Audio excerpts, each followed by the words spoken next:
Bonsoir à tous, bienvenue. Ce soir, on accueille le docteur Tellier avec nous, ici présent. Bonsoir à tout le monde. Ça va, il faut le mettre tout près. D'accord. Alors, pour commencer cette soirée, nous allons voir et revoir la bande-annonce du film Lourdes de mai 2019. Si vous voulez vous asseoir, vous pouvez. Quand on a la foi, on dépasse les montagnes. Donc voilà, ce soir, on va parler des miracles. Alors, est-ce que vous pouvez nous définir ce qu'est un miracle et la différence entre miracle et guérison, s'il vous plaît? Alors, je voudrais d'abord reparler du film Lourdes. Je vous conseille à tous d'aller le voir parce que ça représente vraiment la charité en acte. Hein. À Lourdes, pour moi, c'est le sanctuaire de la charité. Le sanctuaire vraiment où les personnes sont reçues par Marie. Hein, lundi, c'est la consolation qui vient consoler les malades en particulier, et puis tous ceux qui sont présents pour accueillir les malades, parce qu'il faut qu'il y ait du monde. Donc c'est la première chose. Alors entre la guérison et le miracle. Elle me prend à froid là. Hein. Donc toute guérison n'est pas un miracle, même à Lourdes. Des guérisons, grâce à Dieu, la médecine en fait. Tous les jours. Tous les jours, la médecine sauve des vies. Ce qui n'était peut-être pas le cas il y a 100 ans, hein, ou 150 ans. On ne se rend pas compte, mais la médecine a fait plus de progrès en une centaine d'années que dans toute son histoire antérieure. Et il faut se souvenir que Lourdes donc, a commencé à 162 ans. Hein. Donc à l'époque où la médecine était encore balbutiante, on peut dire. Donc des guérisons, il y en a dans le monde, mais tout le monde ne guérit pas. Et c'est vrai que la spécificité de Lourdes, c'est qu'on a des gens qui viennent dans l'espoir de guérir, soit des guérisons physiques, donc ceux qui n'ont pas été guéris par la médecine, soit des guérisons plus intérieures, plus spirituelles, plus morales, où là la médecine ne peut pas grand-chose. Soit les deux ensemble d'ailleurs, ça va souvent ensemble. Dans le film, on a beaucoup d'exemples. Hein. Il y a des handicapés, il y a des gens qui ont des maladies que la médecine ne guérit pas, aujourd'hui encore. Et des gens qui sont atteints d'addiction, drogue, alcool, etc. Et ce qui fait la guérison miraculeuse, parce qu'en fait il s'agit de guérison miraculeuse, c'est que la personne qui guérit ne guérit pas seulement sur le plan physique. En médecine, on guérit sur le plan physique, point. Et c'est déjà beaucoup. Mais les guérisons miraculeuses, la guérison miraculeuse, c'est tout autre chose. La guérison miraculeuse touche toute la personne dans tout son être physique, psychique et spirituel. Et c'est ça qui fait la grosse différence, c'est que c'est vraiment spécifique, ça ne se voit pas dans le monde. Il y a des gens, des médecins qui disent « Oh, mais nous, on a des guérisons inexpliquées dans nos hôpitaux. » Ce qu'on appelle des rémissions spontanées. C'est-à-dire des gens qui ont une maladie grave, cancer ou autre, dont le pronostic est fatal à court terme, 2 mois, 3 mois, cancer du pancréas, cancer du poumon, que sais-je. Et puis voilà que la personne est toujours vivante 1 an, 2 ans après, et personne n'y comprend rien. Ni le malade, ni les médecins. Parce que la médecine n'est pas une science exacte et que ça sort des courbes, de la courbe de Gauss, vous savez, donc des lois statistiques. Statistiquement, elle ne devrait plus être là, et puis elle est toujours là. Bon. Tandis que, donc là, il n'y a aucune explication. Le malade ne comprend rien du tout. Par contre, dans la guérison miraculeuse, le malade sait exactement ce qui lui est arrivé. Et il sait bien, complètement, il sait parfaitement qu'il y a eu un moment où il a été touché par une grâce divine. Il sait que ce qui lui est arrivé n'est pas naturel, mais surnaturel. Et pour lui, donc, il y a un avant et un après. Et donc, il faut être bien clair, la guérison miraculeuse, c'est d'une part, bien sûr, le passage d'un état de santé mauvais, d'une maladie quelconque, à un bon état de santé. Donc, il faut bien qu'il y ait ce passage. Et c'est le rôle donc, des médecins à Lourdes d'authentifier cette guérison, donc d'assurer qu'il y avait bien maladie et qu'il y a bien guérison, et qu'il y avait eu passage d'un état à l'autre. Mais ce n'est pas suffisant. Il y a l'autre versant, l'autre côté de la médaille, c'est que cette guérison a une signification d'ordre spirituel qui est reconnue par le malade et son entourage. Ou son entourage si c'est un enfant, par exemple, ou un bébé, ça peut arriver. Donc, il faut être, voilà, la différence entre une guérison, quelle qu'elle soit, et le miracle, c'est ça. Donc, on parle ici, bien entendu, que des miracles de guérison. Vous savez qu'il existe d'autres sortes de miracles, on verra un exemple tout à l'heure, mais là, je parle des miracles de guérison, puisque à Lourdes, il n'y a pas eu d'autres miracles, sauf exception. Vous savez, à Fatima, par exemple, il y a eu ce grand miracle du soleil qui a tourné dans le ciel. Bon, très bien. À Lourdes, il n'y a pas eu tout ça. À Lourdes, il y a eu des guérisons. Qui n'étaient pas attendues, d'ailleurs, parce que la Vierge n'a jamais dit qu'il y aurait des guérisons à Lourdes. Mais il y a eu toute une série de guérisons au départ, très vite, pendant les apparitions elles-mêmes. Et d'ailleurs, la reconnaissance des apparitions de Lourdes s'est faite, en particulier, grâce à ces guérisons. L'évêque de Tarbes, à l'époque, Monseigneur Laurence, a fait une enquête vraiment très sérieuse et a décidé qu'on pouvait considérer que les apparitions de Lourdes étaient réelles en s'appuyant sur le témoignage de Bernadette, bien entendu, qui a été un témoignage absolument magnifique par sa simplicité et sa pureté. Et puis sur ces guérisons survenues pendant les apparitions et après, qui ont été authentifiés déjà à cette époque-là par des médecins. Et ils en avaient authentifié une quarantaine et l'évêque en a retenu que 7. Et il a dit, dans ces guérisons, j'y vois le doigt de Dieu. Je dirais, c'est peut-être la plus belle définition d'une guérison miraculeuse, c'est d'y voir le passage de Dieu dans la vie de quelqu'un. Voilà. Et pour finir, ce qui est étonnant à Lourdes, c'est que les guérisons auraient pu s'arrêter là.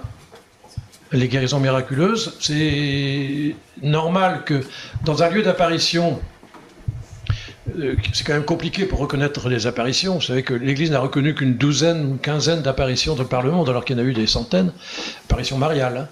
Et parce que c'est pas simple. Vous mettez-vous à la place d'une Bernadette qui était quand même qui avait 14 ans et qui vient raconter qu'elle a vu la Vierge. Enfin, faut quand même. Et donc, il y a souvent des signes extérieurs qui viennent aider pour faciliter le discernement. À Lourdes, il n'y a eu que des guérisons, il n'y a rien eu d'autre. Mais ce qui est étonnant, c'est qu'une fois que les apparitions ont été reconnues, en 1862, donc 4 ans après, ce qui est quand même très rapide dans l'histoire des apparitions mariales, et voilà que les guérisons vont se poursuivre, et sans interruption jusqu'à aujourd'hui. Merci pour cette réponse. On a tendance à y voir une guérison spectaculaire, genre un gars qui se lève de son fauteuil et qui se met à marcher sans qu'on comprenne pourquoi. Est-ce que vous mettez derrière ça le mot miracle aussi ? Alors, il faut bien distinguer miracle et prodige. Les gens qui ne veulent pas croire au miracle de Lourdes disent, moi je croirais au miracle de Lourdes le jour où un manchot repartira de Lourdes avec ses 2 bras. Ou un cul-de-jatte avec ses 2 jambes. Bon, ça ne se verra pas ça. On ne verra jamais ça. Pourquoi ? Parce que le miracle n'est pas un phénomène contre nature. Parce que Dieu n'agit jamais contre sa nature, contre la nature, contre ce qu'il a créé lui-même. Il n'agit pas contre sa création. Mais il agit à un niveau que nous, on ne comprend pas, qui nous dépasse. Donc le miracle, c'est une accélération d'une guérison qu'on ne peut pas expliquer aujourd'hui. Quand on voit guérir la sœur Bernadette Mouriot, qui est la dernière miraculée, elle souffrait depuis 40 ans, elle était impotente, elle ne pouvait plus marcher, elle était incontinente, elle prenait de la morphine tous les jours, qu'elle s'injectait elle-même, etc. Et instantanément, elle guérit. Le lendemain, elle va se promener dans la forêt. Ça, on ne peut absolument pas l'expliquer, bien entendu, mais c'est pas contre nature. Finalement, cette maladie, toute maladie peut guérir d'une façon ou d'une autre. Mais demandons pas l'impossible qui est la repousse d'un membre. Ce que je disais tout à l'heure, ça, on n'a jamais vu ça nulle part chez l'homme. Ça existe chez le lézard, peut-être, mais pas chez l'homme. Et donc, on ne le verra pas. Voilà. Alors là, on est à un niveau prodigieux qui ne s'est jamais vu, grâce à Dieu, parce que là, ça n'est plus de Dieu. D'accord ? D'accord. Et avez-vous pu justement assister à la reconnaissance du miracle de la sœur Bernadette ? Oui, ben alors moi j'étais le premier à recevoir son témoignage. J'étais encore à Lourdes, c'était en 2008.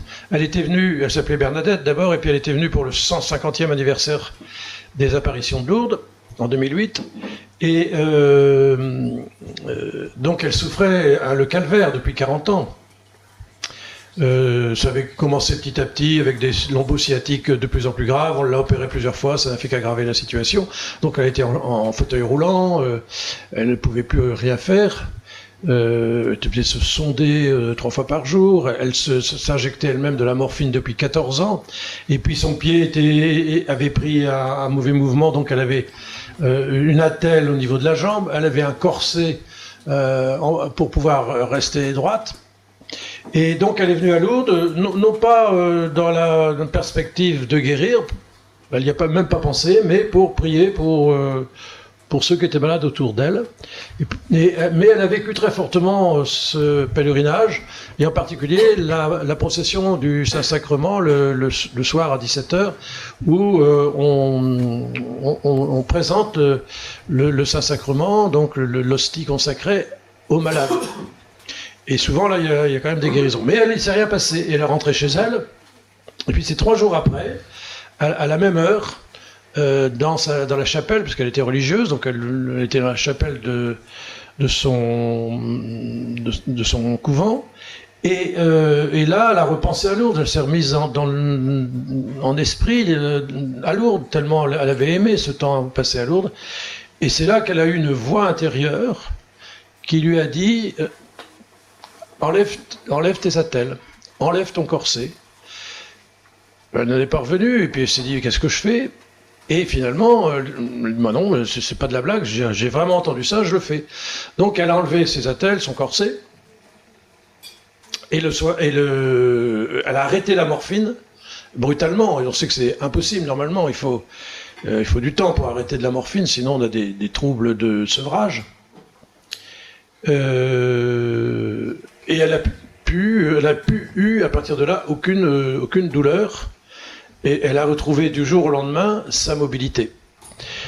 Donc elle n'en est pas revenue, c'était vraiment pour elle une surprise.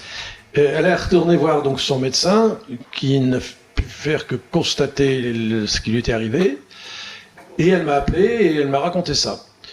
Donc j'avoue que sur le coup, je me suis dit, ça c'est vraiment miraculeux. C'est pas surtout cette sœur, on entendait bien qu'elle racontait pas n'importe quoi, qu'elle n'avait rien inventé, c'était vraiment ce qui lui était arrivé. Et voilà. Mais il a fallu quand même 10 ans pour qu'on étudie son cas sérieusement. Elle a vu au moins 200 ou 300 médecins, une vingtaine de psychiatres, que sais-je encore, pour aboutir enfin à la conclusion que oui. Il s'agissait bien d'une guérison miraculeuse. Donc vous voyez, c'est compliqué. Il y a d'ailleurs des critères, je ne sais pas si vous devez me poser la question sur les critères de guérison, c'est que pour qu'une guérison soit reconnue miraculeuse, l'Église a mis au point un certain nombre de critères plutôt restrictifs qui disent qu'il faut que la maladie soit grave. On ne va pas crier miracle une petite chose, il faut que la maladie soit grave, il ne faut pas qu'elle ait été traitée sérieusement. Or, en fait, aujourd'hui, toutes les maladies sont traitées, bon, mais pas toujours avec des résultats. Donc c'est à nous de distinguer ce qui a pu servir à la guérison ou pas. Il ne faut pas que ce soit une maladie psychiatrique, ça pour l'instant c'est pas reconnu. Et surtout, le critère fondamental, c'est que la guérison doit avoir lieu. Et là, c'est vraiment surprenant, mais on y reviendra, je pense, pour essayer de comprendre ce qui se passe. La guérison doit avoir lieu de façon subite, soudaine et instantanée. Il y a vraiment un moment précis qui est le cas de la sœur Bernadette, c'est vraiment instantanément qu'elle s'est trouvée mieux. Donc toutes les 70 miraculés de Lourdes, c'est pareil.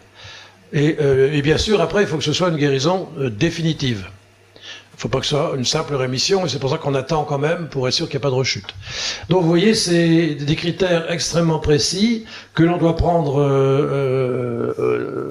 avec sérieux et avec beaucoup de considération pour pouvoir dire oui, il s'agit d'une guérison miraculeuse.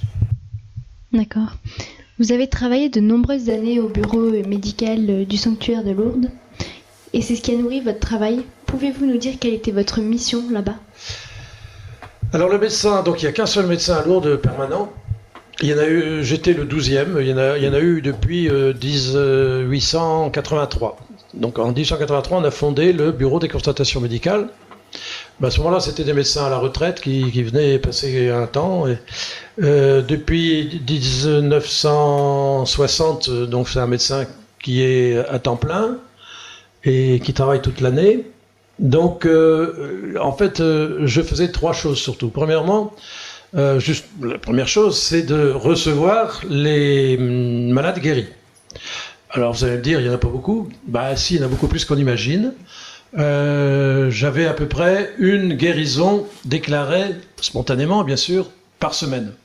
Donc, c'est une personne qui décide d'elle-même de venir frapper au bureau de constatation médicale, on ne va pas les chercher, et il faut que j'entende qu'elle me dise « Moi, j'ai guéri par l'intercession de Notre-Dame de Lourdes ». Et il y a qu'elles qui peuvent le dire.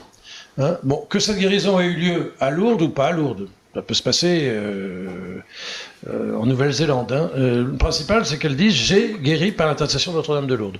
Et il y a qu'elle qui le sait, hein, encore une fois, on ne peut pas le deviner. Donc, il faut ça, puis après... Donc c'était mon premier travail. Bon, à partir de là, ce que je faisais, c'était leur demander de revenir avec tous les documents antérieurs et postérieurs à la guérison, c'est-à-dire que ceux qui avaient été faits avant. Bien sûr, j'ai examiné, je voyais un petit peu déjà, je me faisais une idée. Et puis après, je leur demandais de revenir l'année suivante. Bon, il y en a qui viennent, il y en a qui ne reviennent pas, hein, mais tant pis. Mais la plupart du temps, quand même, quand ils ont vécu une guérison si forte, ils reviennent, après avoir revu donc tous les médecins qu'ils avaient vus auparavant pour avoir des documents comparatifs avant et après la guérison. Donc ça, c'est la première chose que je faisais, mais il y a les nouveaux, mais il y a tous les anciens. Hein. Donc tous ceux qui ont guéri auparavant, même s'ils ont guéri il y a 10, 20, 30, 40, 50 ans, ils viennent me voir. Donc je reprenais les dossiers. Vous savez qu'on a, aux archives du bureau médical, on a plus de 7000 dossiers de guérison. Donc on retrouve toujours quelqu'un qui vient nous voir, j'ai guéri ou ma mère a guéri en 1928, on recherche et on retrouve l'histoire. Et c'est toujours intéressant de revoir ça. Et d'ailleurs dans mon livre, il y en a quelques-uns là, le dernier que j'ai lu en livre de poche, là, j'ai repris toutes ces guérisons extraordinaires dont j'ai eu connaissance, qui sont vraiment toutes absolument invraisemblables et plus belles les unes que les autres. Très varié, mais toujours extraordinaire. Donc ça, c'est le premier travail, c'est bien sûr de recevoir et de suivre les guéris. Parce que c'est pas si évident que ça, hein, de guérir comme ça aussi brutalement. Ça remet en question beaucoup de choses. Et il faut le vivre, même par rapport au corps médical, qui a tendance à être plutôt dubitatif. Donc il faut les suivre, il faut les accompagner. Alors mon deuxième travail, c'était de recevoir les journalistes, parce que Lourdes intéresse beaucoup de monde, et donc là j'ai découvert ça, parce que j'avais jamais fait ça, mais à longueur de temps, on a des journalistes, soit des journaux papier, soit télévision, soit radio, etc. Donc ça c'est aussi un énorme travail. Et puis, il y a encore les relations avec les médecins qui passent à Lourdes. D'abord avec les médecins autour de Lourdes, les médecins locaux, l'hôpital de Lourdes, puisque c'est important d'avoir de bonnes relations avec l'hôpital, parce qu'on a quand même des urgences, hein, on a des gens qui peuvent avoir des aggravations, tout arrive, donc on a des accidents, que sais-je, il faut quand même imaginer le nombre de gens qui passent à Lourdes, donc il est important d'avoir des relations avec le service d'urgence, et puis tous les bénévoles médecins qui accompagnent les pèlerinages à Lourdes. Parce que les plus gros pèlerinages viennent avec des malades graves. Donc, il faut qu'il y ait des infirmières et des médecins pour accompagner ces malades. Et ces médecins et ces personnels de santé viennent de façon tout à fait bénévole. Donc, quittant leur cabinet pendant 3, 4, 5 ou 6 jours, hein, faut le faire, et venant bénévolement accompagner sur le chemin, sur le trajet, les malades, et sur place également, puisqu'on a des accueils médicaux pour les malades graves, qui sont tenus donc par les médecins qui connaissent leurs malades. Mais tous les médecins viennent me voir, et je recevais à peu près 3000 à 3500 médecins par an, du monde entier, puisque je leur écrivais une petite revue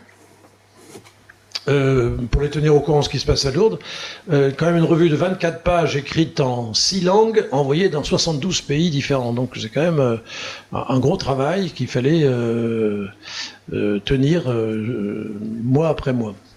Voilà, en gros. Après, il y a encore plein d'autres choses, mais c'était les trois principaux. Et du coup, à chaque fois, c'est une réunion de bureau qu'on appelle, qui se réunissent. De qui est-il composé ? Et à partir de quel moment décidez-vous de déclarer que c'est vraiment un miracle ? Alors voilà, là c'est tout le processus donc décisionnel. Donc moi je suis le premier à retenir de telle ou telle guérison. C'est moi qui fais le tri au départ. Quand ça me paraît vraiment important, je connais les critères, hein, s'il faut que ce soit une maladie grave, etc. Donc si ça me paraît sérieux, je retiens la guérison. Et dès que j'ai un groupe de médecins d'une même langue, parce que sinon ça devient compliqué, je les réunis donc en bureau. Alors il peut en avoir 7, 8 ou 10, ça dépend. Et ensemble, on reprend l'histoire entière de la personne qui allègue une guérison. Et donc on y passe 1 heure ou 2 et on réfléchit pour savoir si c'est sérieux. Ça peut se terminer par un vote d'ailleurs. Si on sent qu'on n'est pas vraiment d'accord, quelquefois il y a une unanimité qui se fait, soit pour, soit contre. Bon, il peut y avoir des grosses discussions et on peut voter. Et s'il y a une majorité qui va dans le sens, bah oui, il y a quand même pas d'explication à cette guérison, je le garde et je repasse cette guérison plusieurs fois avec d'autres groupes de médecins. D'autres langues aussi, d'autres cultures, etc. Bon, si je vois que vraiment tout le monde est d'accord pour dire que c'est exceptionnel, je présente ce dossier au Comité médical international de l'autre qui a été fondé après la guerre et qui est composé de chefs de clinique des hôpitaux.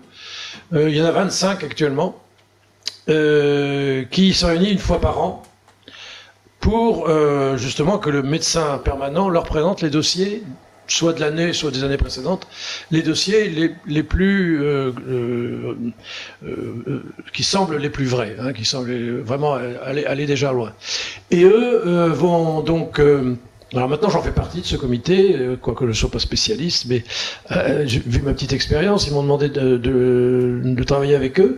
Donc actuellement depuis 10 ans que j'ai arrêté à Lourdes, je travaille dans ce comité qui se réunit qu'1 fois par an, donc c'est pas très très prenant, mais ça dure 2 jours et on voit donc les dossiers les plus importants.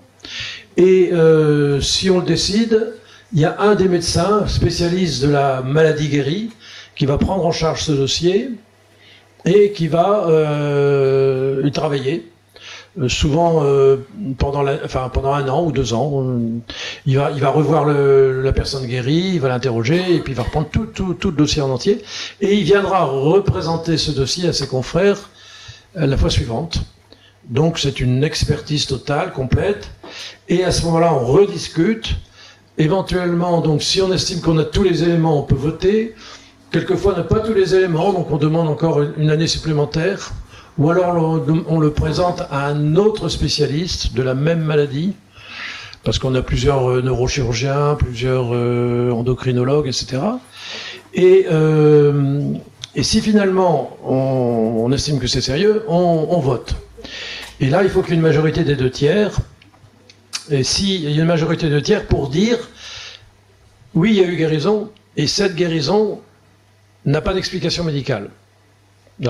Dans l'état de nos connaissances actuelles. Donc c'est quand même, voilà, c'est restrictif, on ne va pas plus loin que ça. Hein. Guérison inexpliquée, pas inexplicable, inexpliquée actuellement en l'état de nos connaissances médicales. À ce moment-là, le dossier est pris en charge par l'Église. Parce que l'Église attend que les médecins aient dit ça. Hein. Il faut qu'ils l'aient certifié. Et l'Église, donc, ça va être l'évêque du diocèse du Guéry qui va recevoir ce dossier et qui, en général, va encore demander l'avis des médecins du diocèse, de certains spécialistes, qui va demander l'avis de ses confrères canonistes en particulier, des juristes. Il va prendre le temps. Pour sœur Bernadette Moriot, c'était l'évêque de l'Oise, il a mis 2 ans. Et puis finalement, donc, si les canonistes, si les médecins et si les canonistes sont d'accord, il va faire une reconnaissance là de guérison miraculeuse. C'est lui qui parle de miracle. Et cette déclaration est une déclaration canonique sur laquelle on ne reviendra jamais. Donc c'est normal qu'ils prennent des précautions et qu'ils soient prudents. Voilà. Normal, enfin bon, je pourrais dire encore plein de choses, mais il ne faut pas que je... Non, parce que nous, médecins, on parle de guérison inexpliquée, ce qui est normal. Mais ce que j'ai pas aimé la dernière fois,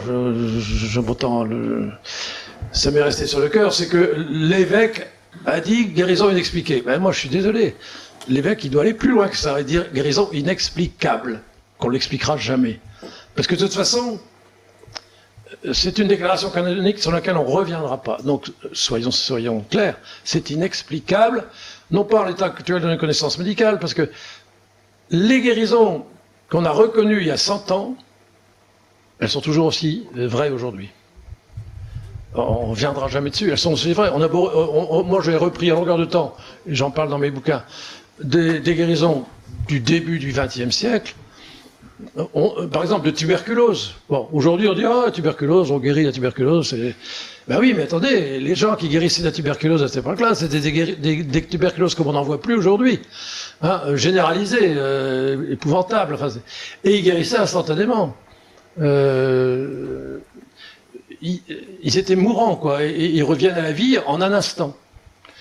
Alors, aujourd'hui, on n'a jamais vu ça dans la guérison d'une tuberculose. Pour guérir d'une tuberculose aujourd'hui, il faut prendre des antibiotiques pendant 6 mois minimum, hein, donc c'est tout à fait différent.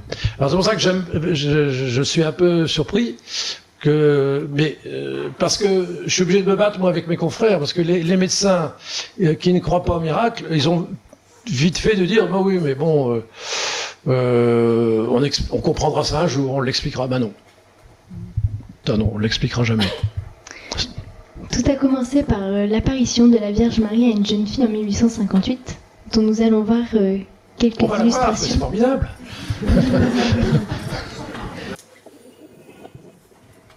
Alors, c'est très beau. J'aime beaucoup Bernadette, faut dire. Et ça s'est passé hier, hein, il y a 162 ans, le 11 février. J'étais à Lourdes hier, en effet, et il y avait 15 000 personnes du monde entier, 500 prêtres, 7 ou 8 évêques. Que cette petite Bernadette de rien du tout attire tant de monde encore aujourd'hui, il faut avouer que c'est un miracle, hein, en soi. Parce qu'il faut voir d'où elle venait, Bernadette. Hein. C'était une SDF. Hein. Ses parents, ils n'avaient plus de quoi se loger, ils ne travaillaient pas, il n'y a plus de travail. Et elle a su faire passer ce qu'elle a vu, la Vierge. Non, c'est magnifique. Hein. Et donc, voilà, c'est tout parti de là. Alors, elle voulait, quand elle a vu la Vierge la première fois, là, Elle a voulu faire le signe de croix et elle n'a pas pu. Elle n'a pas pu. C'est seulement à la fin du chapelet que la Vierge a égrené avec elle. La Vierge avait un chapelet, elle a égrené son chapelet devant elle, sans un mot. Et elle parlera seulement beaucoup plus tard, hein, quand Bernadette lui demandera qui elle était. Et la Vierge souriait à chaque fois. Elle ne répondait pas, elle souriait. Jusqu'au jour où elle lui a dit « Je suis l'Immaculée Conception ». Et Bernadette n'avait jamais entendu parler de ce mot-là, ça lui disait rien du tout, mais elle l'a gardé dans sa tête, je suis l'Immaculée Conception, pour aller voir le curé, et quand il lui a dit ça, le curé s'est mis à pleurer, parce que le pape, 4 ans auparavant, avait reconnu donc ce dogme de l'Immaculée Conception à Rome. Voilà, donc... Alors Bernadette, donc, quand elle voyait la Vierge, elle était en extase. Hein. Vous l'avez vu, c'est bien représenté, parce que au moment où elle est en extase, au moment où elle la voit, elle n'entend plus rien. Elle n'entend plus le bruit de l'eau, par exemple. Et elle a eu donc 18 apparitions, du 11 février au 16 juillet. Et pendant ces apparitions, elle était tout le temps donc, dans un autre état qu'on ne peut pas comprendre. Par exemple, on a voulu la soulever, on a appelé le meunier, et puis un autre copain, on a voulu la soulever, impossible. On ne pouvait pas la bouger. Et le phénomène qui a converti le médecin du village, le docteur Dozous, c'est qu'elle tenait à la main un cierge pendant les apparitions, et il y avait du vent, et elle protégeait donc la flamme du cierge avec sa main. Et Dozous, qui était à côté d'elle, qui la surveillait de près, parce qu'il voulait comprendre, s'est rendu compte qu'elle avait posé la paume de sa main sur la flamme de la bougie, du cierge. Et à la fin, il l'a examinée, elle n'était pas brûlée. Et il a rallumé un cierge, il lui a mis sur la main, elle dit « Mais qu'est-ce que vous faites ?» Parce que là, bien sûr, elle ne pouvait pas le supporter. Donc, voilà, elle était dans un autre état qu'on ne connaît pas, hein, qui fait qu'elle a pu, à ce moment-là, être en lien direct avec cette vision de la Vierge Marie. Et l'entendre. Et répéter ce qu'elle disait. Et d'ailleurs, quel message est donné par la Vierge à Lourdes? Et pour vous, Lourdes a-t-il un avenir? Ah bah oui, il a un avenir... le message, c'est d'y venir.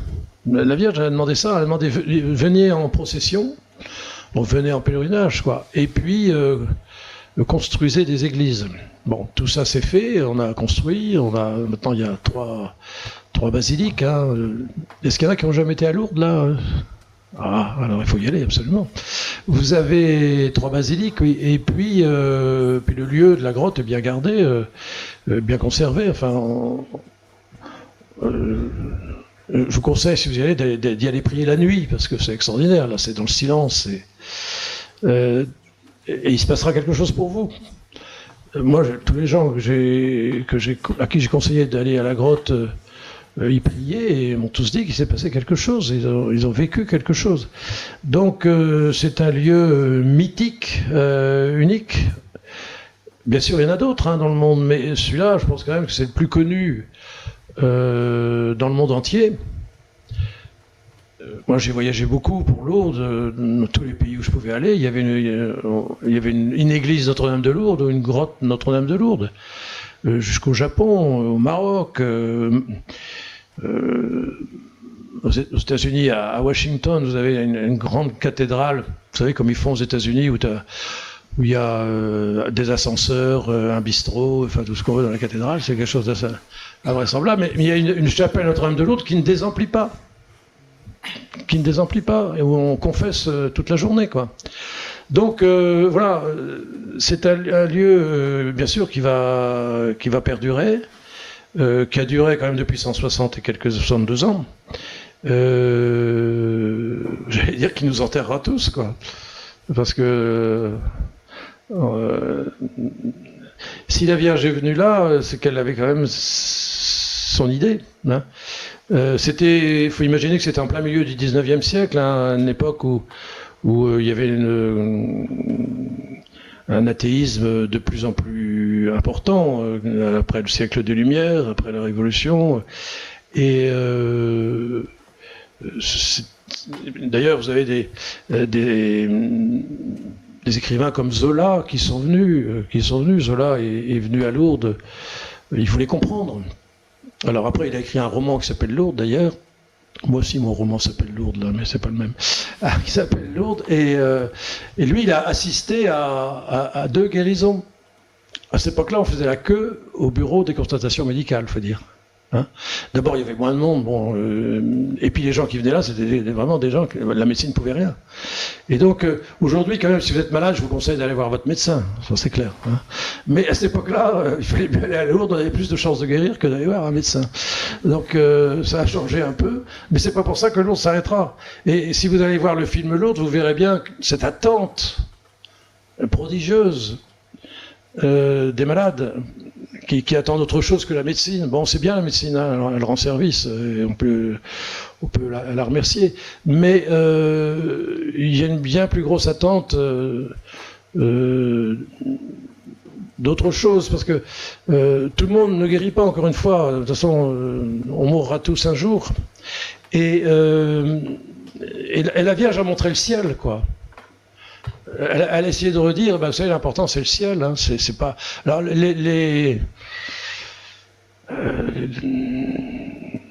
ce qui est dommage, c'est que peut-être on s'arrête trop au matériel et même au miracle. Hein. Vous savez, bon, les miracles, c'est bien, ils sont importants parce que ça nous permet de nous ouvrir à cette dimension-là. Mais l'important c'est le ciel, quoi. Hein. C'est que les malades retrouvent ceux qui viennent, même s'ils guérissent pas. Ils vont trouver autre chose. Je vous raconte une histoire d'un homme d'une 40aine d'années, père de 3 enfants, qui avait été baptisé, mais qui avait laissé tomber complètement la foi, que j'ai reçu un jour, un samedi. Il avait un rhabdomyosarcome, c'est un cancer épouvantable de la cuisse. On pouvait rien pour lui, il souffrait atrocement. Et il avait même été aux États-Unis, à l'Institut Rockefeller, pour essayer de trouver une solution. Et là, on lui a dit, alors les Américains, là, ils sont, moi, monsieur, dans 3 mois, vous êtes plus vivant, vous êtes mort, c'est fini, on n'a rien pour vous. Et revenu chez lui, il dit à sa femme, je veux aller à Lourdes. Ben, elle ne comprend pas, qu'est-ce que tu vas aller faire à Lourdes? Ça t'est jamais arrivé de penser à la religion. Je veux aller à Lourdes. Il a été appelé à venir à Lourdes. Donc il est venu, je l'ai reçu, et il est resté quelques jours à Lourdes, mais il a passé sa journée à la grotte. Il ne demandait qu'une chose, c'était devant la Vierge, devant la grotte, allongé, hein, il était... Voilà. Et on le voyait, il était transformé au fur et à mesure, et puis 15 jours après, il est mort. Mais il a dit à sa femme avant de mourir, je préfère mourir en connaissant Dieu à 40 ans qu'à 80 sans l'avoir connu. Est-ce que c'est un miracle, ça? Pour moi, oui. C'est un grand miracle. C'est le summum du miracle. Parce que tous les miraculés, je peux vous dire, ils meurent un jour ou l'autre. Hein. J'en ai connu beaucoup, et il ne reste plus beaucoup de vivants, d'ailleurs. On peut trouver une vidéo surprenante lors d'une célébration à la messe de Lourdes, dont nous allons regarder un extrait, que je vous laisserai commenter après. Je donne. Donc ça a été pris en direct par France 2 à une messe en effet en 99. Je venais d'arriver à Lourdes par France 2. Et donc là, c'était le cardinal Billet qui est mort maintenant, avec deux autres évêques de chaque côté qui disaient leur messe. Hein, donc c'est pendant la prière eucharistique que c'est arrivé, quand il a imposé les mains sur l'hostie, sur les 2 hosties, on les voit bien, et demandé donc que l'Esprit Saint vienne sur ces hosties pour que le pain devienne corps du Christ. Et à ce moment-là, il y a une hostie qui s'est élevée, en effet, vous le voyez bien, hein, puisque moi j'ai montré à plein de gens, des physiciens, des experts qui ne peuvent pas expliquer, c'est pas compréhensible. Bon, voilà. Donc c'est comme ça, c'est un signe. C'est un signe qui nous est donné. Alors là, l'évêque, Monseigneur Perrier, qui était évêque à ce moment-là, n'a pas voulu en faire 6 caisses. On n'a pas crié miracle, mais voilà, c'est un signe, je pense, qui vient confirmer, d'une part, que la messe, en effet, il se passe quelque chose qui nous dépasse, oui, et puis à Lourdes, hein, où il y avait vraiment, c'était à la basilique inférieure, à Pidis, où il y avait vraiment 20 000 personnes. Tout le monde a pu le voir à la télévision. Et c'est un signe de plus. Bon, là, on pourrait dire un miracle physique, quoi, hein, parce qu'il n'y a pas que des miracles de guérison. C'est une autre sorte de miracle. Mais c'est un signe. Vous savez, les miracles, de toute façon, c'est toujours un signe. C'est un signe qui nous est donné. Et un signe, on en fait ce qu'on veut. On est toujours libre de l'accepter ou de le refuser. Hein, les panneaux de signalisation dans la rue sont des signes. Hein. Vous pouvez passer un feu rouge si vous voulez, mais voilà, c'est un signe qui vous est donné, vous en faites ce que vous voulez. Donc les miracles sont des signes, et heureusement. C'est Blaise Pascal qui disait, si on pouvait prouver un miracle, ce ne serait plus un miracle. Parce que justement, il y a toujours une part de mystère. Et voilà, dans le miracle, il disait aussi, il y a suffisamment de clarté pour ceux qui veulent bien croire et suffisamment d'obscurité pour ceux qui ne veulent pas. Et c'est tout à fait ça. Et là, c'est pareil, on pourrait toujours dire, oh, c'est un artefact, bon, je ne sais pas ce qu'on peut dire, mais enfin bref. Donc, il y a suffisamment de clarté pour ceux qui veulent bien croire et suffisamment d'obscurité pour ceux qui ne veulent pas. Donc, ça laisse libre. Parce que Dieu laisse toujours libre. Il nous donne des signes, il nous donne de plus en plus de signes. Mais on en fait ce qu'on veut. Pouvez-vous nous faire part de quelques guérisons constatées, les plus marquantes, les plus surprenantes que vous avez rencontrées lors de votre carrière ? Là, j'en ai pour une heure ou deux, là. Hein. C'est ça qui est un peu embêtant.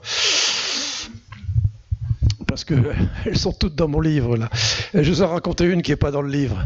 Comme ça, au moins, vous l'achèterez.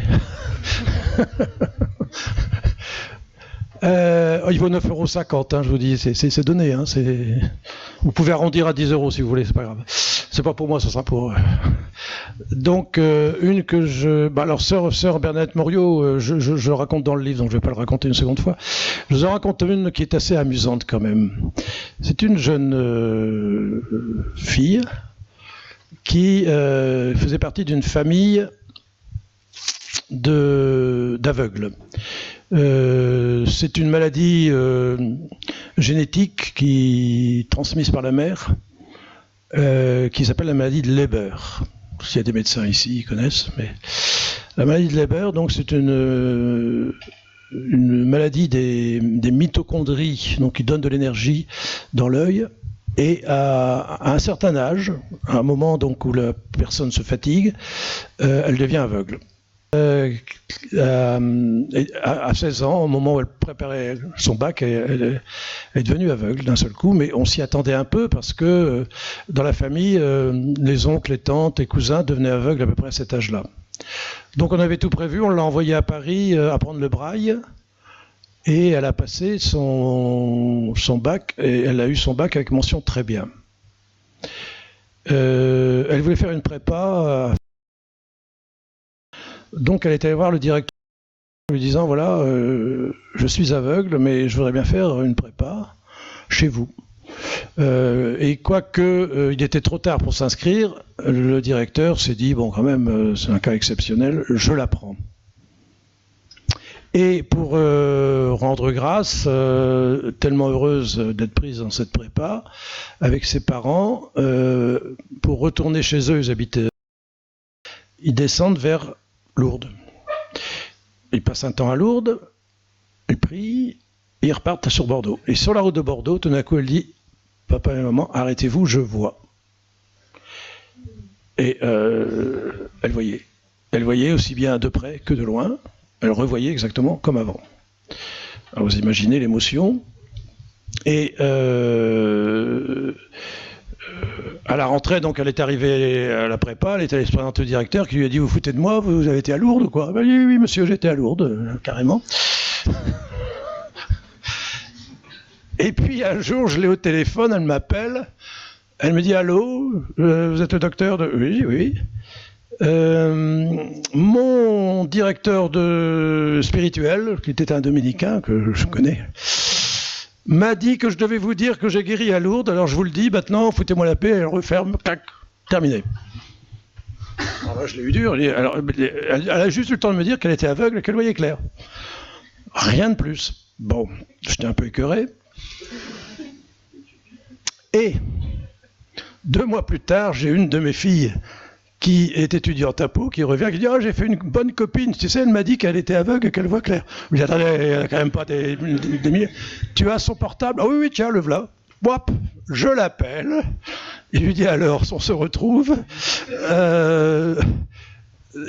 Ça serait quand même sympa si tu pouvais venir me voir une fois pour me raconter notre histoire. » Oh là là là là là là là là, qu'est-ce que j'avais pas dit. Bon, finalement, elle dit je vais voir. Bon. J'ai encore attendu 6 mois, un mois. Elle a fini par passer quand même. Et elle m'a raconté son histoire. Et donc, voilà, elle était aveugle, elle voyait clair. Et alors, je lui ai dit, mais il faudrait refaire des examens, aller voir un spécialiste. Oh là là, j'ai pas envie de tout ça. J'ai autre chose à faire. Bon. Sur le coup, j'ai pas compris, mais je sentais que c'était quand même une fille profonde qui avait vécu ça avec beaucoup de force, quoi. Ça l'avait marqué, mais elle voulait pas en parler. Moi, je pouvais rien faire de plus. Je me suis renseigné à fond sur la maladie de Leber, parce que c'est quand même pas une maladie courante. Je me suis dit, en effet, c'est pas normal qu'elle revoie clair aussi brutalement. Et puis, en fait, quelques années après, elle est revenue me voir, et elle m'a dit, voilà, j'arrête mes études et je rentre au Carmel. Et elle est toujours au Carmel. Alors, est-ce qu'elle avait la vocation avant, un peu, beaucoup, pas du tout, j'en sais rien. En tout cas, cette histoire-là l'a amenée à vouloir consacrer sa vie. J'ai revu dernièrement une sœur, parce que quand elle est arrivée au Carmel, ça a été comme Bernadette quand elle est arrivée à Nevers. La mère supérieure lui a dit « Ma fille, vous racontez une fois votre histoire et après on n'en parle plus ». Et l'évêque était furieux, parce qu'il aurait voulu que ce soit reconnu comme un miracle. Et il y avait tous les éléments pour que ce soit reconnu. Et la mère supérieure a dit non, voilà, elle est rentrée au Carmel, maintenant, c'est fini. Voilà, alors je vous dis ça, n'en parlez pas. Hein. C'est parce que c'est vous. Et que je connais bien le père Parra, ça va. Vous nous avez ramené une vidéo d'Ingrid Betancourt que nous allons regarder en extrait. Allez.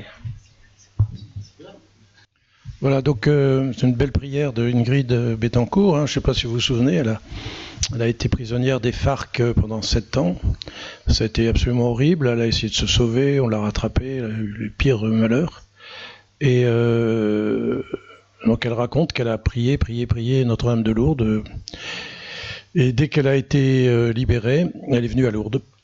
Et vous voyez cette très belle prière qu'elle fait alors qu'il y avait un monde fou, qu'il y avait des CRS partout, c'était la folie. Elle a réussi à s'extraire de tout ce monde qui l'a bousculé pour dire cette très belle prière personnelle où on sent bien que ce qu'elle a vécu, c'était très, très fort. Et moi, je trouve que c'est un beau témoignage donc de gens qui viennent remercier Notre-Dame de Lourdes pour ce qu'ils ont reçu d'elle. Voilà. Quelles sont les conséquences pour les personnes qui bénéficient d'une guérison ?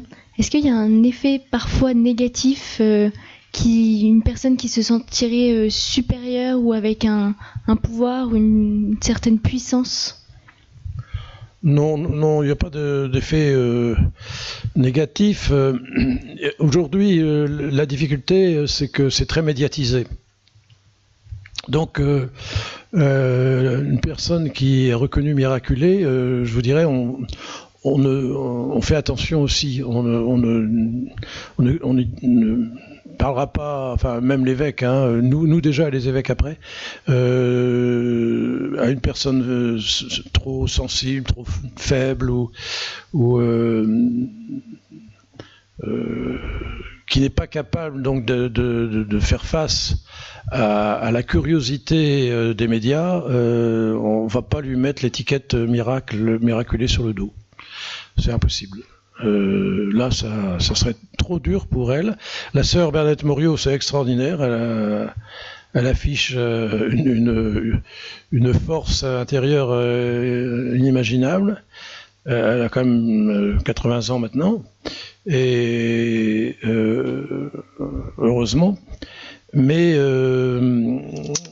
c'est ça le problème aujourd'hui, simplement. C'est vraiment il y a eu souvenez, alors c'était pas à Lourdes, mais la sœur Marie Simon-Pierre qui a guéri, une petite sœur des maternités catholiques que j'ai très bien connue aussi, mais qui a guéri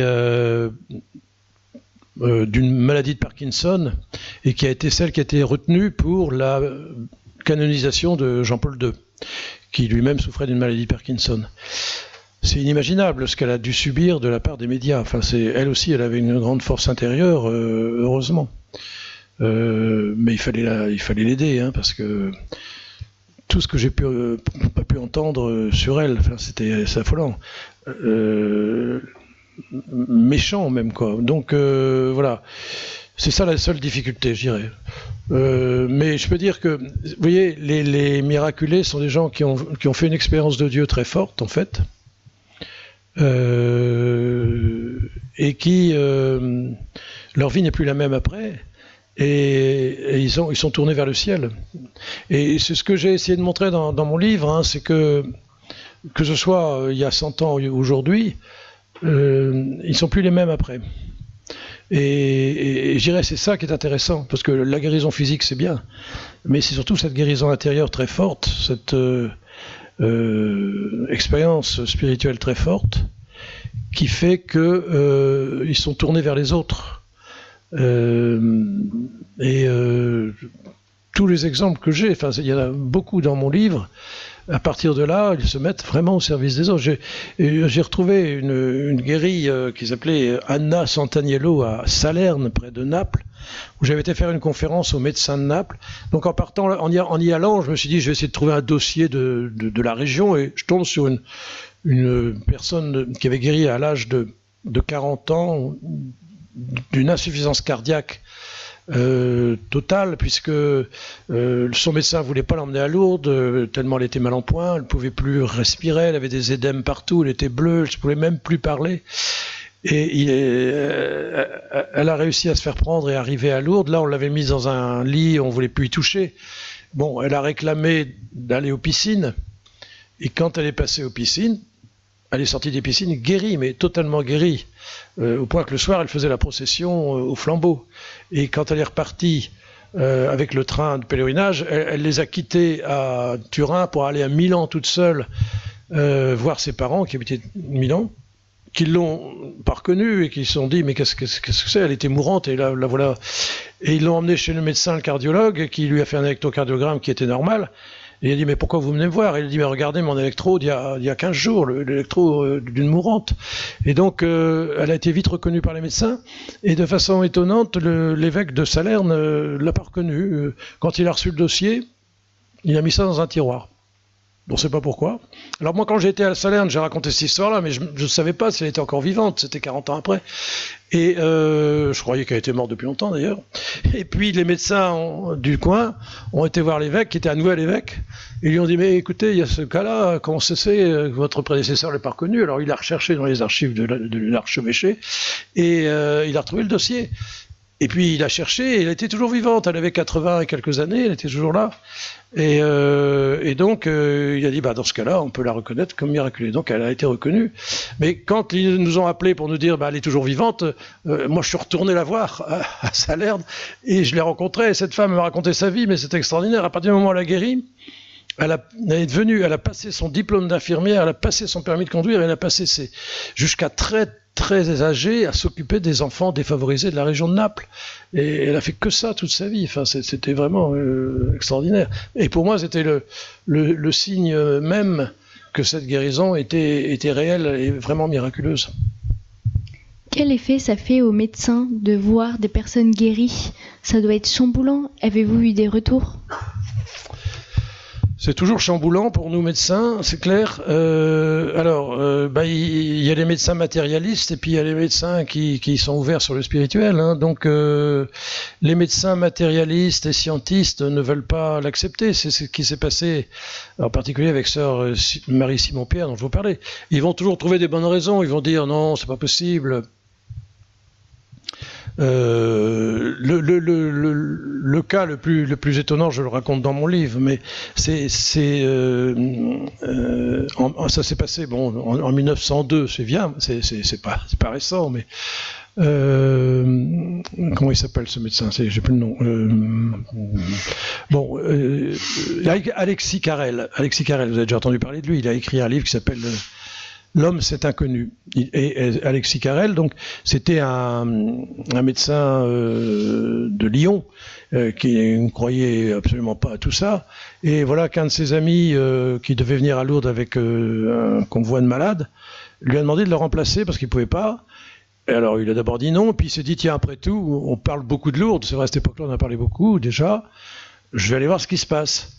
Et son ami médecin lui a mis dans le train une tuberculeuse. Et Alexis Carrel ne voulait pas la prendre en disant mais non, c'est pas la peine, elle reviendra morte. Moi je peux pas l'emmener, je refuse de l'emmener. Et il a tellement insisté qu'il a fini par la prendre et il a dit si elle guérit, je me fais moine. Quand même, il fallait le faire. Et donc, il est parti avec. Elle s'appelait Marie Bailly. Et arrivé là, à la grotte, 2 jours après, il était à côté d'elle, il l'a surveillée comme le lait sur le feu, parce qu'il voyait qu'elle allait mourir. Et elle avait une tuberculose généralisée avec un énorme ventre. Vous savez, enfin non, vous savez peut-être pas, mais les gens qui ont une tuberculose abdominale ont ce qu'on appelle une ascite, c'est-à-dire qu'il y a de l'eau qui se met dans le ventre. Et donc, elle avait un drap sur elle, avec un énorme ventre. Et il était à côté d'elle. Puis d'un coup, qu'est-ce qu'il voit? Le drap qui s'affaisse. Il n'avait jamais vu ça, le malheureux. Il n'en revient pas, il lui prend son pouls. Mais son pouls revient, et puis elle ouvre les yeux, et elle revient à la vie, mais devant lui, quoi. Hein. D'ailleurs, il est tellement subjugué qu'il avait des manchettes blanches, comme les médecins à cette époque-là. Il prend son crayon, il écrit toute l'histoire clinique, tout ce qu'il voit, le pouls, il écrit tout. Et puis, il va raconter ça au bureau des constatations médicales. Et là, vraiment, il n'en revient pas, il est complètement perdu d'avoir vu ça. Bon, il retourne à Lyon. Il est arrivé à Lyon, il y avait déjà les médias à cette époque-là, qui l'attendent, qui disent « Alors, docteur Carrel, vous avez vu un miracle ?» « Ah, moi, mais non, voyons, j'ai jamais vu un miracle, c'est ce que vous racontez là. Mais non. Non, je me suis trompé, c'est une erreur de diagnostic. Ou alors c'est une forme clinique qui guérit spontanément, enfin, c'est toujours les mêmes choses. Ou alors c'était une hystérique, enfin bref, pas possible. Je peux pas, moi, dire que j'ai vu un miracle. Mais son patron l'appelle et lui dit « Alors Carrel, vous avez vu un miracle ? Non, vous avez été à Lourdes, vous ne serez jamais agrégé. » Paf, terminé. À cette époque-là, on rigolait pas. Hein. Et Carrel a été obligé de s'exiler aux États-Unis. Mais en fait, heureuse faute, puisque aux États-Unis, il a rencontré justement Rockefeller, qui lui a donné les moyens de poursuivre ses études. Et il faisait des recherches sur les transplantations.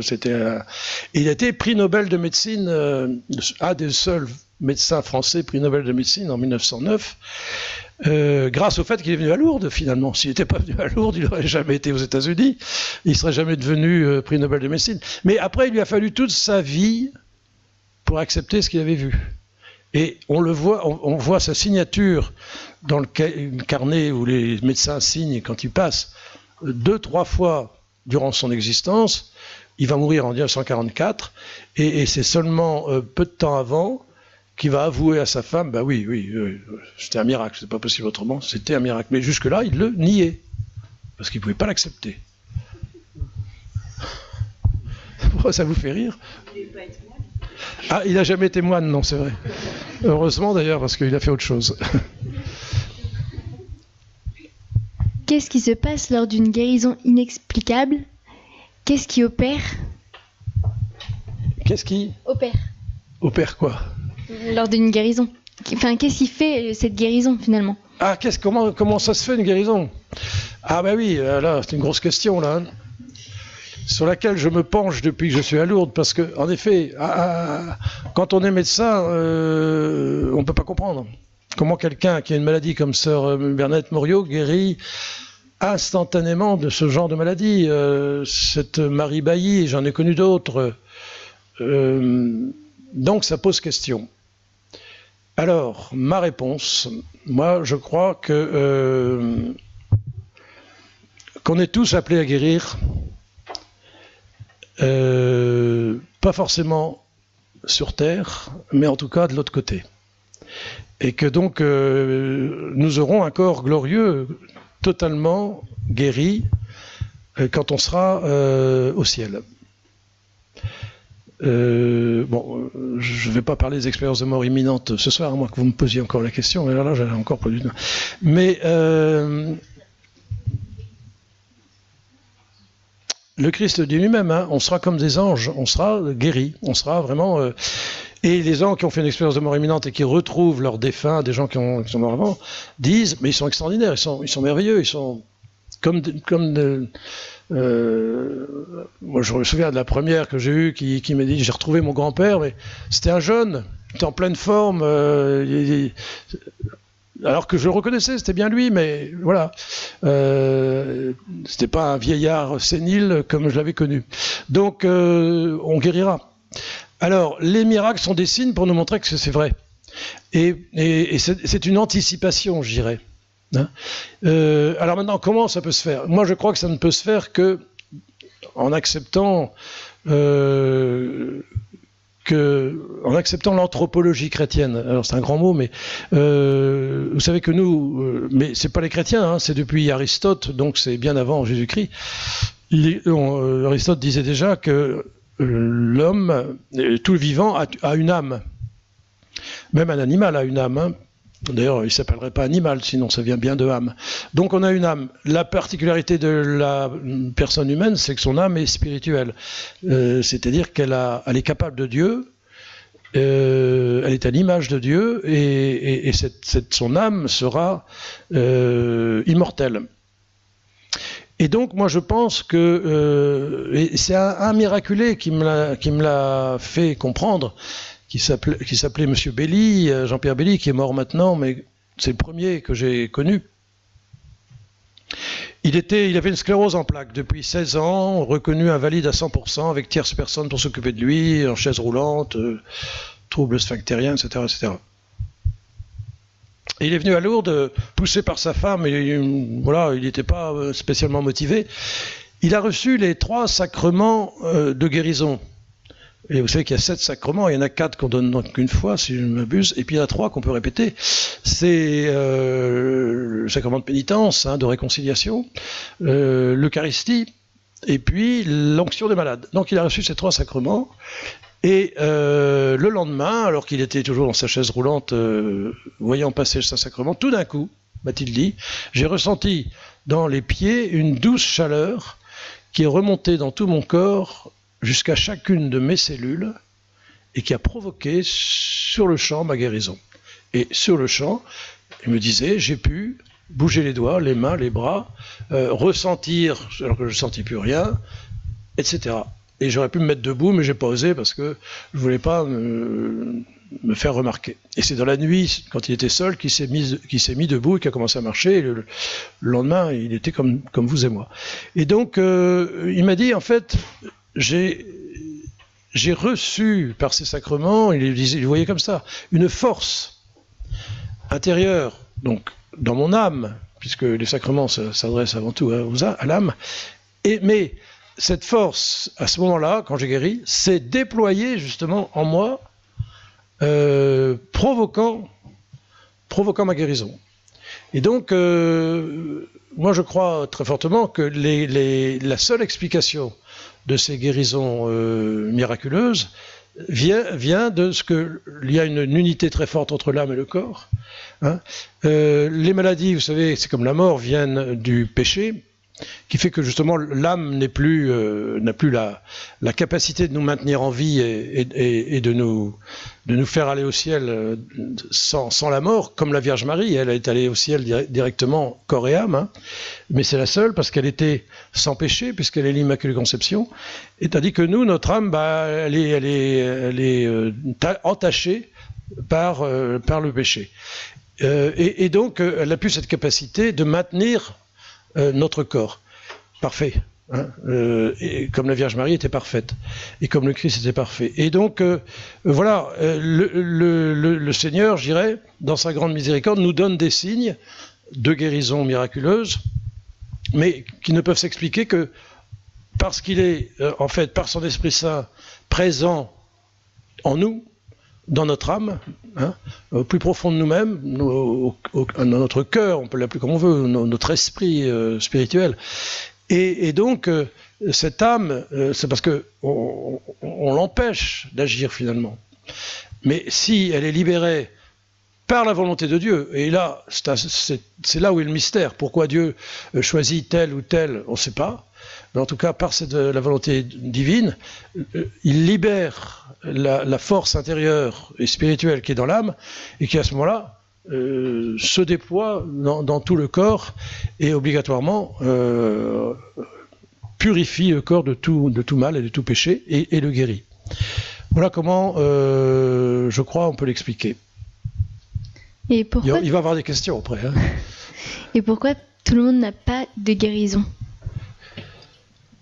Ça c'est un mystère, hein. Le père Tardif, vous savez, le père Tardif,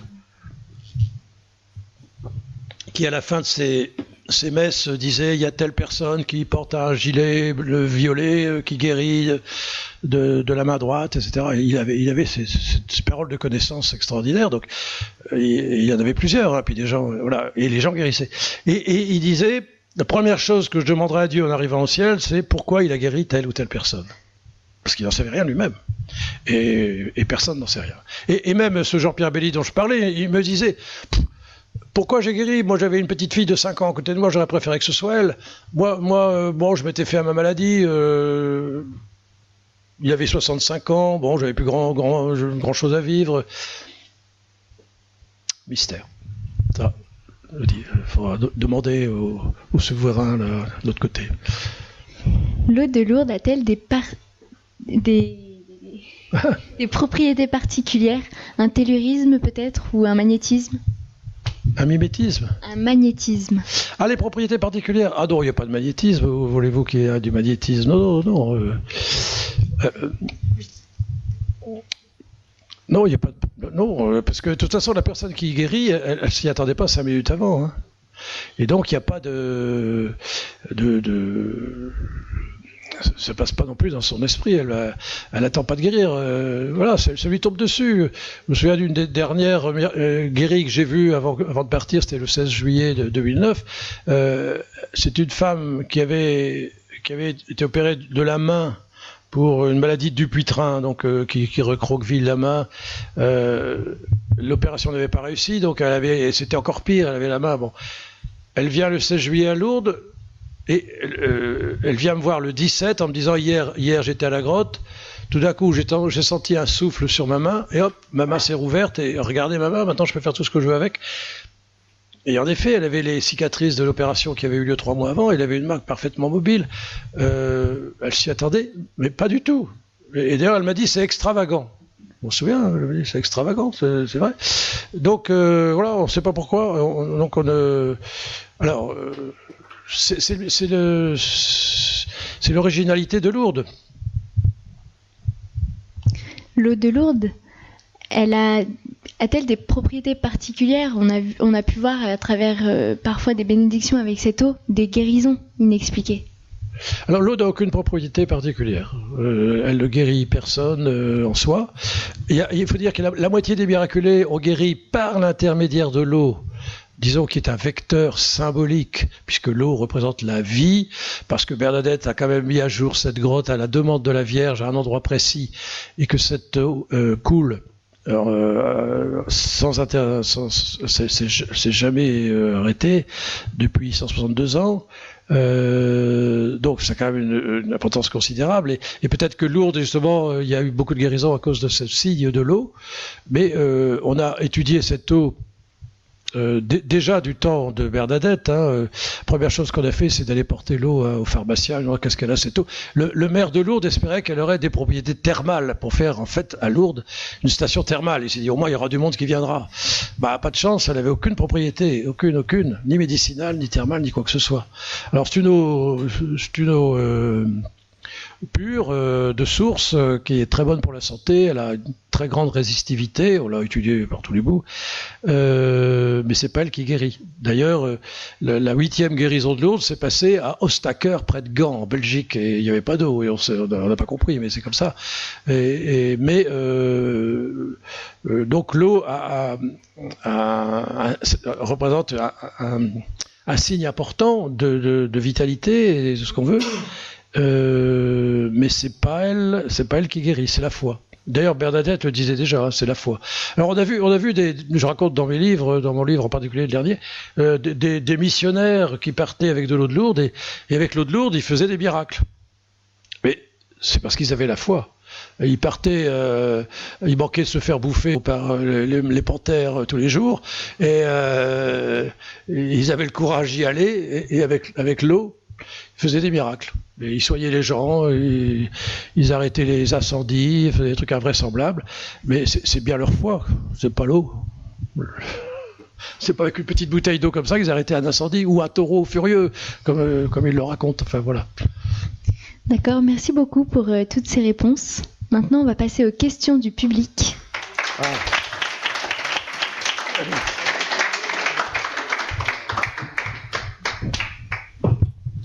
Allons-y. Je peux te lever, s'il te plaît. Merci beaucoup, docteur, pour votre témoignage.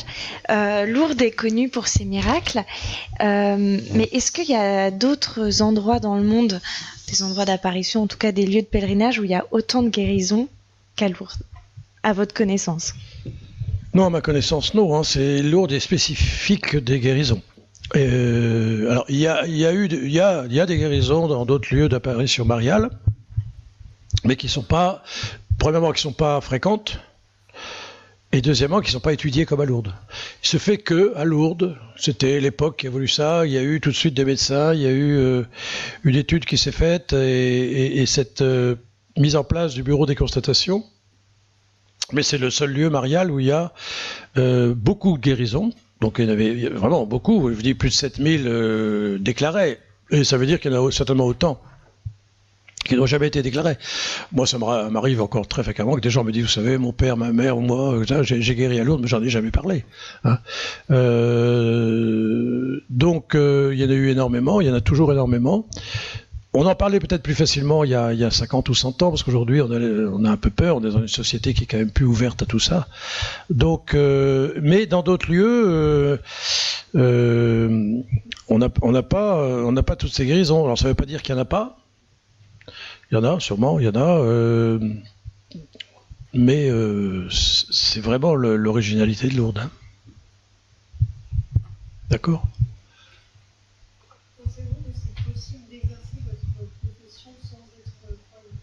Alors, c'est difficile. Je serais schizophrénique à ce moment-là. Parce que je suis dans un milieu... Lourdes, c'est quand même un milieu croyant. Et donc, il faut être un peu au parfum, sinon on n'y comprend rien du tout. Et si on passe son temps à dire je veux pas entendre parler ou j'y crois pas, ou ça n'a aucune signification pour moi, on va pas avancer vite, on va pas avancer du tout même.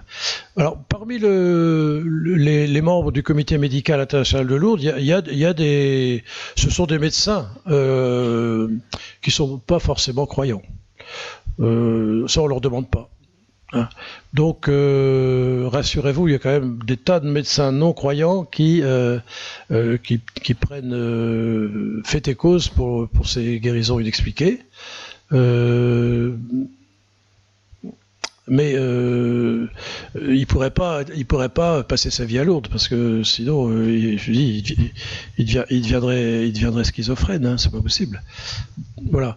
Alors, vous savez, on dit ce serait mieux. Certains le pensent. Si c'était un incroyant qui regardait tout ça. Ben non. Chacun a ses croyances. Hein. Si tous les hommes de science ont quand même leurs croyances. Hein. Soit c'est une croyance pour la foi, dans la foi, soit c'est une incroyance, mais c'est quand même une incroyance. Quelqu'un qui veut pas croire, il a aussi ses idées à lui et il va être pas plus impartial, dans un autre sens, disons. De toute façon, on est devant des faits. Et ces faits, on les étudie objectivement. Hein, mais encore une fois, si on ne voyait que le côté médical, ça n'irait pas tellement loin. Hein. Ce qui est intéressant, c'est de voir la transformation de la personne et combien elle est touchée intérieurement. Et encore une fois, c'est ça le plus important. La guérison physique, c'est bien, hein, tant mieux, heureusement. Mais encore une fois, il y en a moins qu'avant parce que la médecine le fait. Mais la guérison intérieure qui accompagne cette guérison physique, là, c'est ça qui est à retenir, quoi. Enfin, j'espère vous l'avoir fait passer. Oui, il y a un nouveau. Enfin, allez voir le film Lourdes. Hein.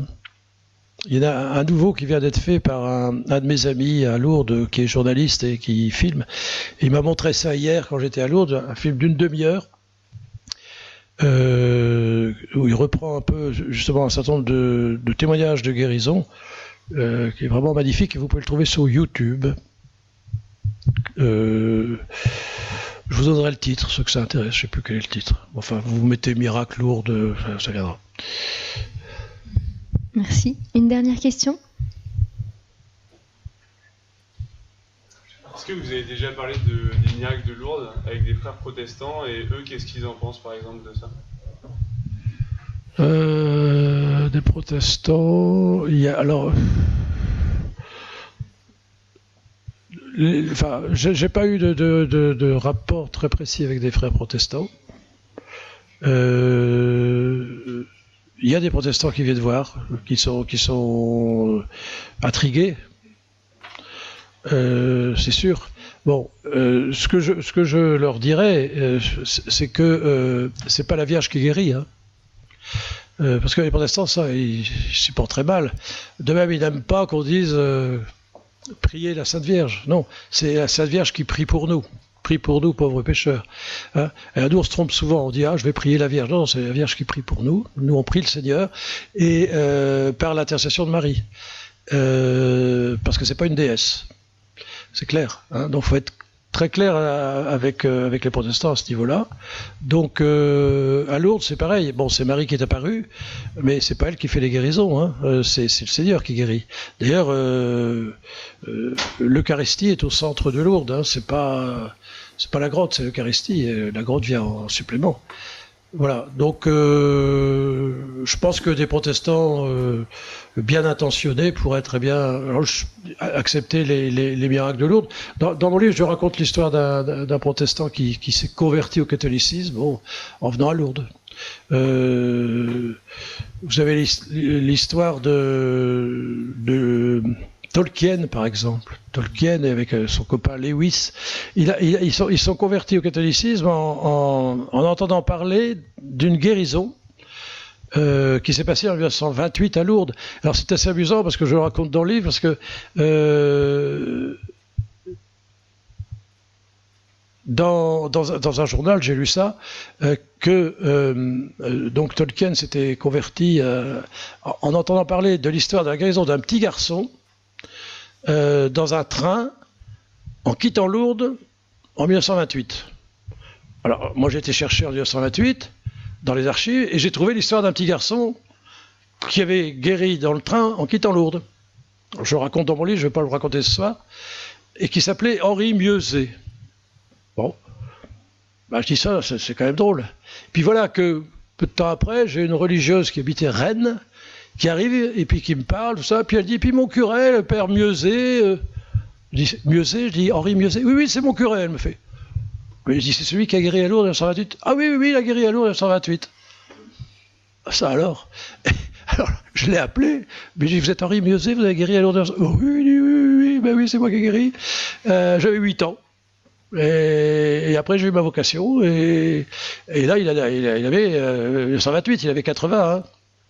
Il était toujours prêtre, toujours curé. Il avait la forme. Hein. Et voilà. Et donc, je raconte l'histoire parce que moi, ça m'a beaucoup amusé, cette histoire-là.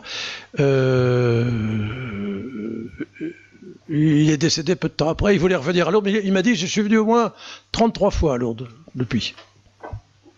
Ce qui ne m'étonne pas d'ailleurs. On revient toujours sur les lieux du crime, hein, c'est connu. Merci beaucoup pour cette soirée.